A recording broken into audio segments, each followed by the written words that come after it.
조용한 기도를 드리심으로써 2021년 신년 감사 예배를 시작하겠습니다.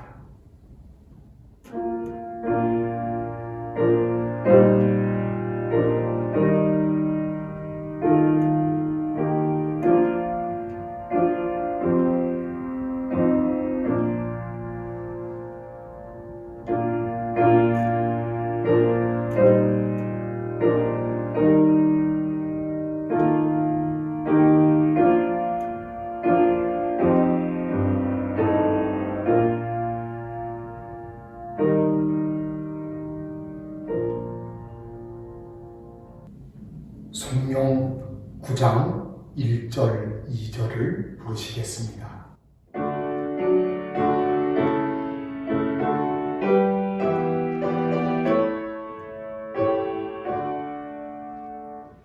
하늘에 가득 찬 영광의 하나님, 온갖에 충만한 존귀하신 하나님,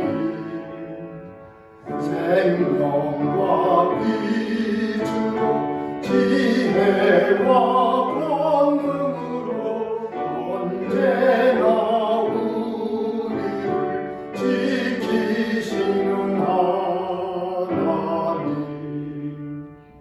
성부와 성자와 성령 삼위의 하나님, 우리 예배를 받아주시옵소서.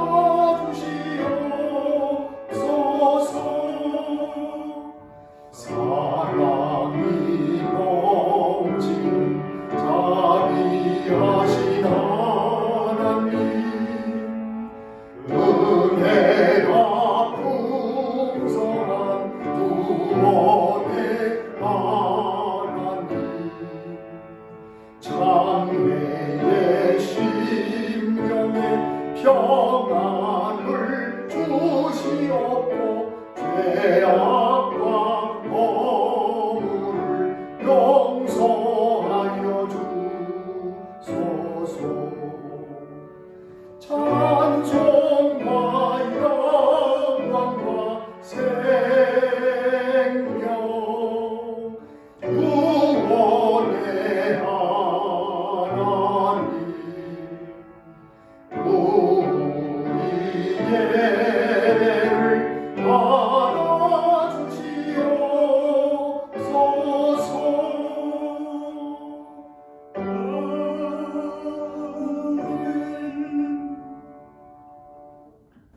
우리 다 같이 기도하실 때에 오늘의 기도를 신성열 장로께서 드립니다.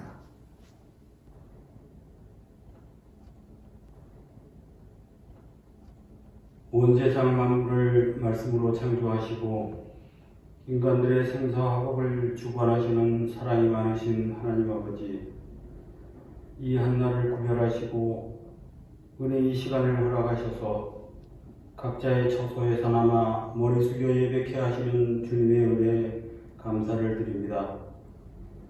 2021년을 새로이 맞이하며 전염병으로 인해 겨울 추위만큼이나 혹독한 시간들을 보내고 있는 저희들의 믿음 생활이 나태하지 않게 인도하시며 날로 나약해지는 저희의 육신의 건강도 지켜 보호하여 주심에 또한 감사를 드립니다.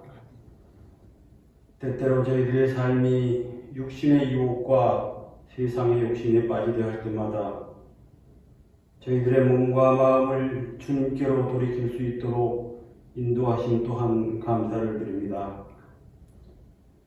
사랑이 많으신 하나님 아버지, 돌이켜보면 주님께서 저희에게 허락하신 아름다운 예배당에서 모든 성도들과 함께 반가운 얼굴과 마음으로 찬양하며 기도하는 모습이 얼마나 그립고 보고 싶은지요.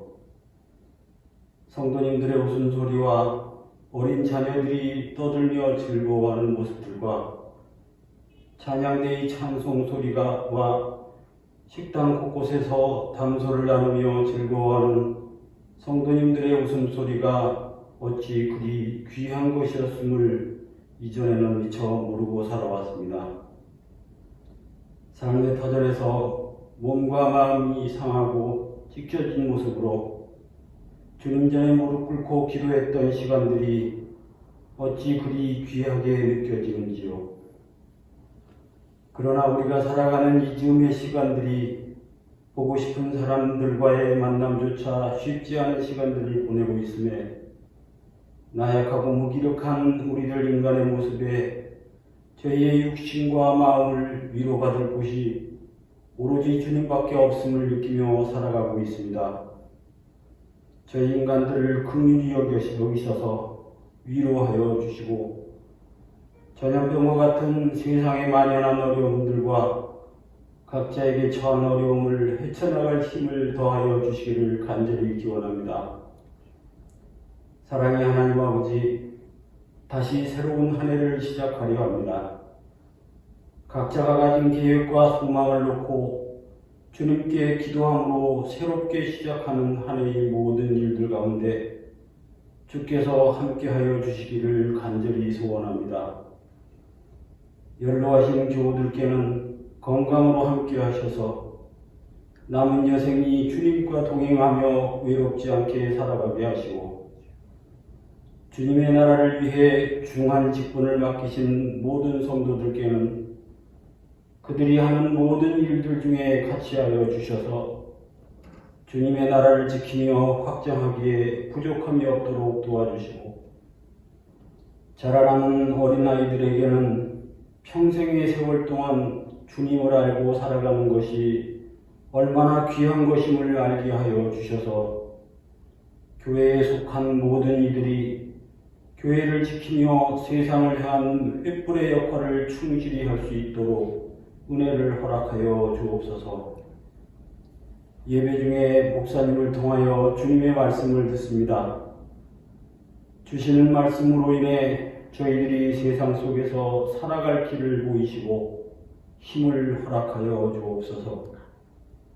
오랜 세월 동안 우리가 예배하고 있는 교회를 평생 동안 지켜오신 모든 성도들을 저희가 기억하게 하시고 이제는 이 시간 머리 숙여 기도하고 있는 저희들이 오랜 시간 신앙의 선배들이 지켜가기를 그토록 소망했던 이 교회를 이제는 저희들이 지켜나갈 힘을 허락하여 주옵소서. 이 시간도 보이지 않는 곳에서 예배를 돕는 모든 손길들을 기억하시고 축복하여 주시기를 간구하오며 우리를 죄에서 구원하신 예수님의 이름으로 기도드립니다. 아멘. 아멘. 사도신경으로 신앙을 고백합니다.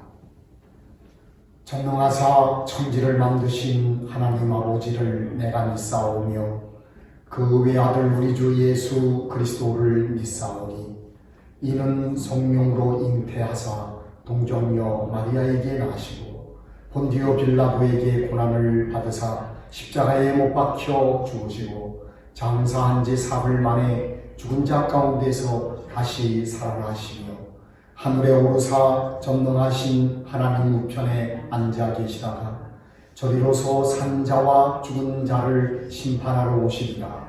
성령을 믿사오며 거룩한 공회와 성도가 서로 교통하는 것과 죄를 사하여 주시는 것과 몸이 다시 사는 것과 영원히 사는 것을 믿사옵나이다. 아멘.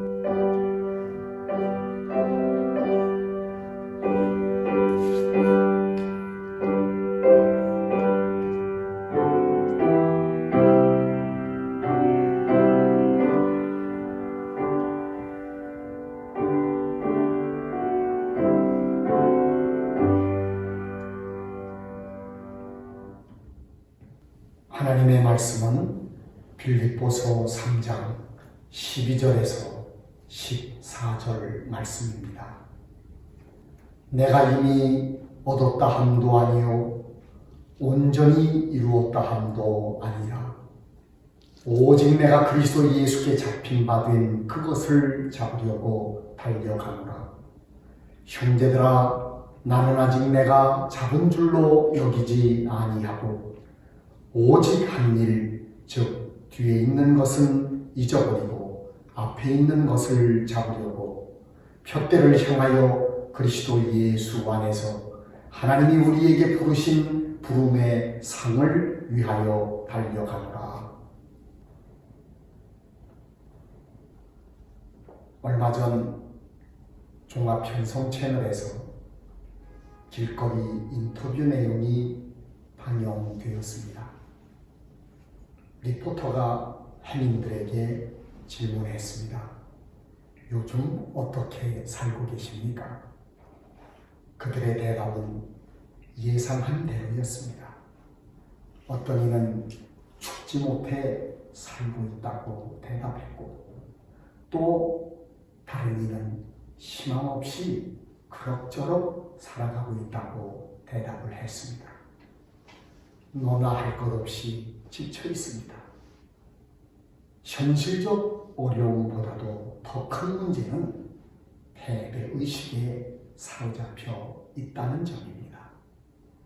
사랑하는 성도 여러분, 여러분들도 혹시 마찬가지는 아닙니까? 본문은 옥중에서도 위에서 부르신 부름의 상을 얻기 위해 푯대를 향해서 달려가는 사도 바울의 삶의 자세를 보여주고 있습니다. 오늘날과 같은 암울한 현실 속에서 바울이 보여주고 있는 삶의 자세를 우리는 배울 필요가 있습니다. 바울은 부르심의 상을 위하여 어떤 자세로 푯대 목표를 향하여 질주하였는가? 첫째, 바울은 뒤의 것을 잊어버리고 달려갔습니다. 그렇습니다. 최후의 승리자가 되기 위하여 뒤의 것을 잊어버려야 합니다. 찰스알렌 목사는 휴스턴 제1감리교회 목회 시절 송구영신 예배 때면 숯불을 피워놓은 항아리 6개를 강단 앞에 배치했습니다. 한 해 동안 쌓였던 아픔, 괴로움, 상처를 기록한 종이를 여기서 태우기 위해서입니다. 뒤의 것을 잊지 않고는 앞으로 나갈 수가 없습니다. 1986년 펠리카노 화물선은 공해상을 떠돌고 있었습니다. 어느 나라도 입항을 허락하지 않았기 때문입니다. 이 배에는 1만 5천 톤의 쓰레기가 실려 있었습니다. 이 쓰레기는 미국 필라델피아시가 직원 파업으로 처리하지 못해 발생한 쓰레기였는데, 펠리카노 화물선은 쓰레기 처리해주는 조건으로 많은 돈을 받고 이 쓰레기를 배에 실었던 것입니다. 성도 여러분, 새해를 맞이하는 여러분들에게도 마음의 쓰레기가 담겨있지는 않습니까? 애굽의 총리가 된 요셉은 양식을 구하러 애굽에 온 형들을 만나게 되었습니다. 요셉을 마른 구덩이에 던진 형들입니다. 이스마엘 사람에게 은 20을 받고 팔아버린 형들입니다. 그래서 요셉은 발에 착고를 차고 몸은 쇠사슬에 묶여 애굽의 종으로 팔려가게 되었습니다. 요셉은 애굽의 총리가 된 후 첫 아들을 낳았는데 이름을 므낫세라고 지었습니다. 그 뜻은 내 모든 고난을 잊어버리게 하셨다는 뜻입니다. 요셉은 뒤의 것을 잊고자 했고 잊었습니다. 요셉은 양식을 구하러 온 형제들에게 당신들이 나를 이곳에 팔았다고 해서 근심하지 마십시오. 하나님이 큰 구원으로 당신들의 생명을 보존하고 당신들의 후손을 세상에 두시려고 나를 당신들보다 먼저 보내신 것입니다. 요셉은 형들을 용서했습니다. 과거의 상처에 매여 있었다고 하면 아마 요셉은 형들에게 복수했을 것이고 보복자로 남게 됐을 것입니다. 그런데 뒤의 것을 잊어버렸기 때문에 요셉은 민족의 구원자가 될 수 있었습니다. 이사야 43장 18절 19절의 말씀을 보면 너희는 이전 일을 기억하지 말며 옛적 일을 생각하지 말라. 보라, 내가 새 일을 행하리라.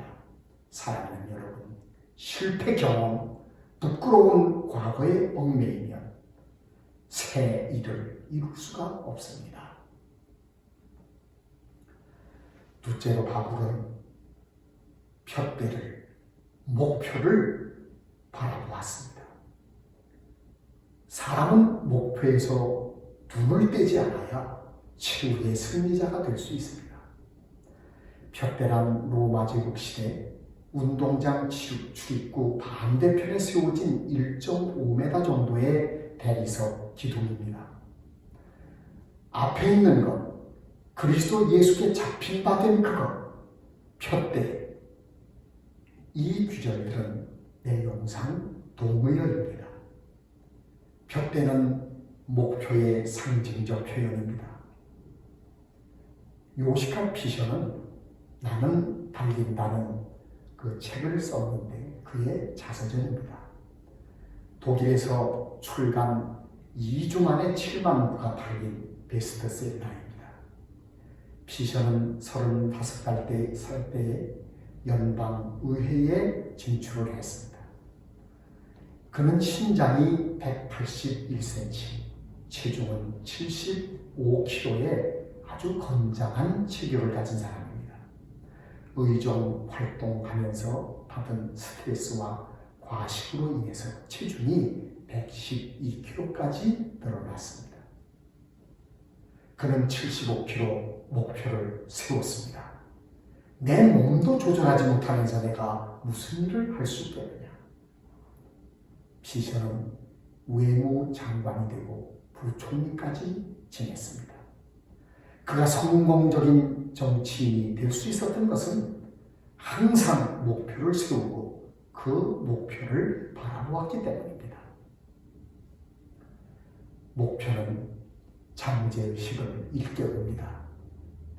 80년대 오늘의 수능과 비슷한 학력고사가 있었습니다. 1983년 전국 수석한 황덕순이라는 학생이 있었습니다. 수석 소감을 묻는 기자들에게 그가 이렇게 얘기를 했어요. 나를 공부시키기 위해서 환경미화원 일을 하시는 홀어머니를 보면서 중학교 때부터 학력고사 전국 수석을 목표로 삼았다는 것입니다. 목표는 인간의 잠재의식을 깨운다는 것을 우리는 기억해야 합니다. 브루스 퀸리히는 그의 광야에서라고 하는 시에서 뉴욕 할렘에 사는 젊은 마약 중독자의 독백을 풍자적으로 인용하고 있습니다. 마약은 나의 목자시니 내게 부족함이 없으리로다. 그가 나를 빈민굴에 눕게 하시고 조용히 미친 곳으로 인도하시는도다. 내 영혼을 멸망시키시며 자기 이름을 위하여 지옥으로 인도하는도다. 내가 사망의 음침한 골짜기를 다닐지라도 죽음을 두려워하지 않는 것은 마약이 나와 함께하리라. 나의 주사기와 바늘이 나를 안위하나이다. 현대인의 불행의 원인은 목표 상실에 있습니다. 가치관 상실에 있습니다. 사막의 교부인 안토니는 수도 생활 중에서 가장 중요한 것은 목표라고 했습니다. 목표라고 하는 것은 일반 생활에서든 수도 생활에서든 매우 중요한 것입니다. 목표를 세워야 돼요. 그 목표를 늘 생각하며 바라봐야 합니다. 세 번째 바울은 앞에 있는 것, 표대, 목표를 향하여 달려갔습니다. 본문 속에서 달려간다는 말은 현재 시제로 표현이 되어 있습니다. 계속 반복의 의미가 내포되어 있습니다. 한눈 팔지 않고 달려간다. 포기하지 않고 달려간다. 열심을 품고 달려간다. 이런 뜻으로 우리가 해석할 수 있습니다. 비엔나 대학의 심리학 연구소 소장인 키럿 부홀로는 성공한 위대한 인물 200명을 연구하면서 세 가지를 발견했습니다. 하나는 성공은 우연이 아니라는 거예요. 그리고 두 번째는 천재성이 성공의 비결이 아니라는 것입니다. 세 번째는 성공의 결정적인 요인은 열정, 열심, 여기에 달려있다고 하는 것을 발견하였습니다. 글로벌 한국인으로 선정된 지영석이라고 하는 분이 있습니다. 470년 된 엘스비어 출판사의 회장입니다. 엘스비어 출판사는 1638년에 갈릴레오의 물리학책을 출간한 역사 깊은 회사입니다. 동양인 최초로 그는 국제출판협회 회장으로 비선되기도 했습니다. 그의 인생을 바꾼 사건이 하나 있습니다. 프리스턴 대학의 동기 동창 절친이 있었는데 그 친구의 아버지 인그램이라고 하는 분을 만난 것입니다. 그는 미국의 50대 부자 중 한 사람입니다. 미국 상류사회의 파티 회의 모임에 지영석을 초대를 했습니다. 그리고는 많은 사람들 앞에서 나의 네 번째 아들이라고 소개했습니다. 하루는 지영석 씨가 인그램이라고 하는 절친의 아버지에게 질문을 했습니다. 어떻게 부자가 되셨습니까? 이 질문에 대한 그의 대답 속에서 그는 일평생 잊을 수 없는 교훈을 얻었다고 합니다. 그 내용이 무엇인가 하면 열심히 하면 행운은 따른다. 이 교훈을 받았다는 거예요. 24시간 중 1시간은 행운이 찾아오는 시간. 사람이 8시간 일하면 행운 잡을 가능성은 3분의 1. 12시간 일하면 행운 잡을 가능성은 2분의 1. 24시간을 일한다고 하면 분명히 행운을 잡을 것이라고 하는 그의 교훈에서 열심히 최선을 다해서 나는 일하리라 한 결심을 했다는 것입니다. 지미 카터 대통령의 일화가 있습니다. 핵잠수함 프로그램에 지원을 했습니다. 하이먼 리커버 해군 제독과 면담을 하게 되었습니다. 리커버 제독은 해군 사관학교 졸업할 때 성적이 몇 등이냐고 물었습니다. 카터는 자랑스럽게 840명 중 59등을 했습니다라고 대답했습니다. 리커버 제독이 다시 질문했습니다. 최선을 다한 것인가? 이 질문을 카터는 평생 기억하면서 살아왔다고 고백하는 것입니다. 느헤미야는 예루살렘 성곽을 52일 만에 완성했습니다. 이 완성의 바탕이 무엇인가? 성도 여러분, 느헤미야의 열정과 열심입니다. 로마서 12장 11절에도 열심을 품고 주를 섬기라고 했습니다. 사랑하는 성도 여러분, 우리는 지금 신년 벽두에 서 있습니다. 이 한 해를 어떻게 살아갈 것인가? 사도 바울의 삶의 자세를 통해서 우리는 한 해를 살아가는 비법을 배워야 한다고 믿습니다. 성도 여러분, 뒤의 것은 잊어버리십시오. 그리고 목표에서 한시도 눈을 떼지 마십시오. 그리고 끈기 있게 열정을 가지고 그 목표를, 그 표대를 향하여 달려가시기 바랍니다. 그러면 주 안에서 다가오는 새해는 위대한 새해가 될 것입니다. 사랑하는 여러분, 주님 주시는 그 능력을 가지고 새해를 위대한 해로 만듭시다. 봉헌 찬송 436장을 부르시겠습니다.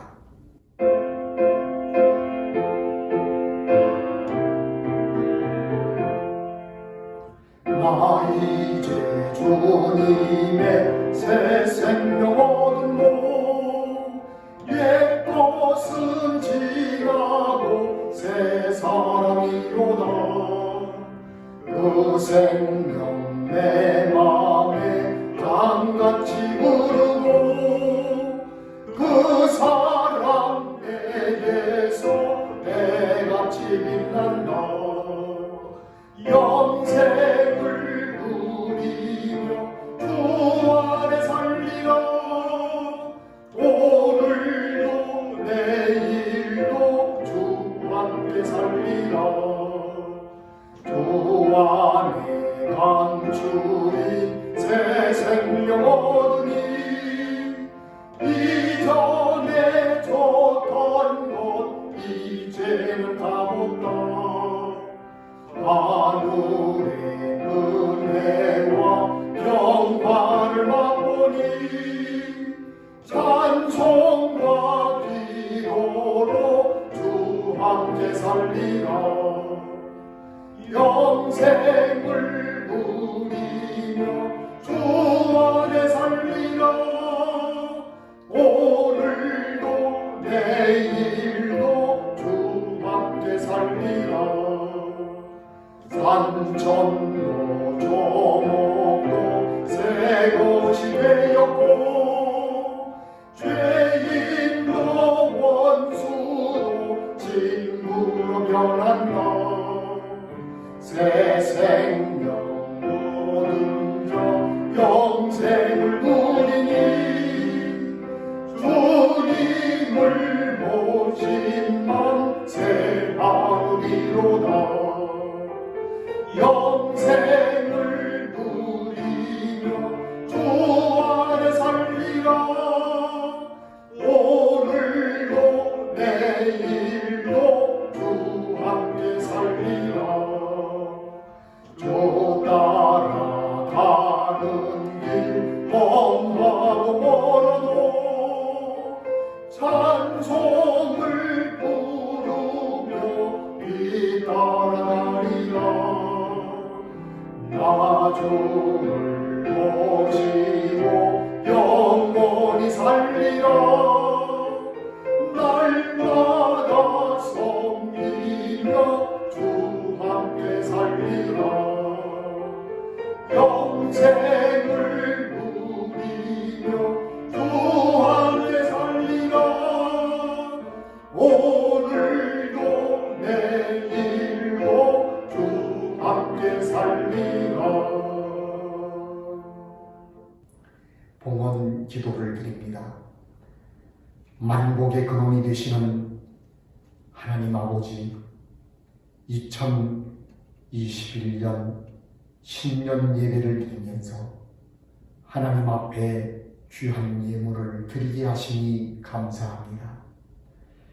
우리의 삶 전체를 봉헌하는 믿음으로 드렸사오니 받으시옵시고 이 물질이 쓰여지는 것마다 하나님의 영광이 나타나게 하여 주시옵소서.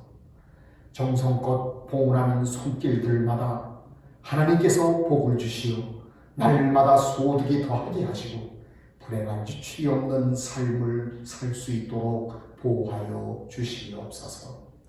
이 시간도 드리고 싶은 마음은 간절하나 형편이 허락지 못해 드리지 못하는 이들도 있사오니 드릴 수 있는 형편과 믿음을 허락하여 주시옵소서.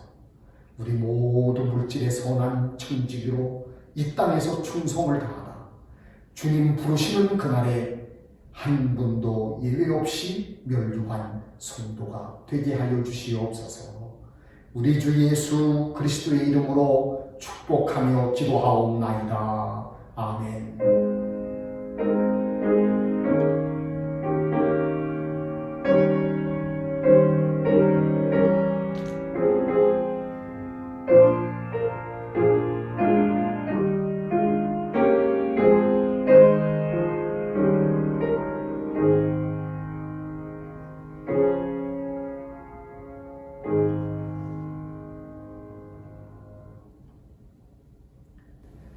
교회 소식을 말씀드리겠습니다. 2021년 신년주일 첫 주일 예배도 영상으로 드리게 되었습니다. 영상으로 드리는 예배 속에 성령님께서 역사하시고 임재하셔서 생명과 은혜가 넘치는 예배를 드릴 수 있도록 우리를 이끄시기를 간절히 바랍니다. 사랑하는 여러분, 새해에는 말씀과 기도로 우리가 거룩해지는 한 해가 되길 바랍니다. 축도하겠습니다. 지금은 우리 주 예수 그리스도의 은혜와 하나님 아버지의 극진하신 사랑과 성령님의 임재 교통 역사하심이 예배하는 모든 이들에게 지금로부터 영원토록 함께 하시기를 축원하옵나이다.